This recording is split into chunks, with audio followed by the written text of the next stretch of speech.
We're 7 billion people, but actually we're 7 billion personalities, but just one consciousness. That's well said. Perceptions and minds are many, but the source field or consciousness or spirit is one, yes. And in your view, what is racism to us spiritually?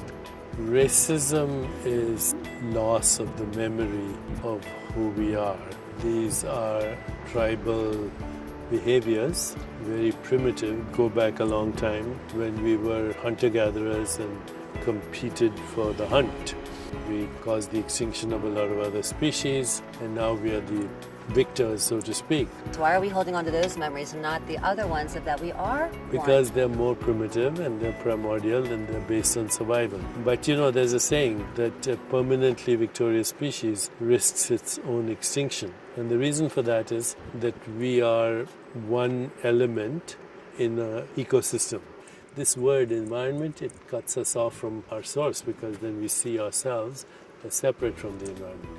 The solution is to feel at the level of being that this thing that you call your environment is actually your extended body, that this air is our breath.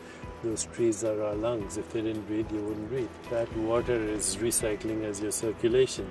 This earth is recycling as your body. And to feel this level of being, we went to the beach with beautiful yoga instructor Danielle, and we connected. Yoga is connecting to the source field or consciousness, and there are many forms of yoga, meditation. Prayer, would that be meditation? Not really, because as soon as you introduce thought, you're not in meditation, you're in the mind.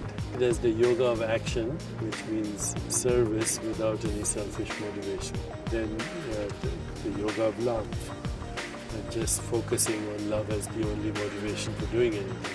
Shouldn't that be our focus always? Well, yeah, love at the level of being that radiates like light from a bonfire, which is not focused on anything, nor is it denied to anything. It's the light we're in.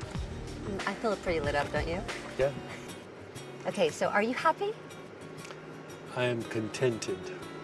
If I was... Is that better than happy? Yes, because... Wait, my show's about happiness. Tell me why. Contentment is a state of being at peace with yourself, and in that state of peace, there's joy.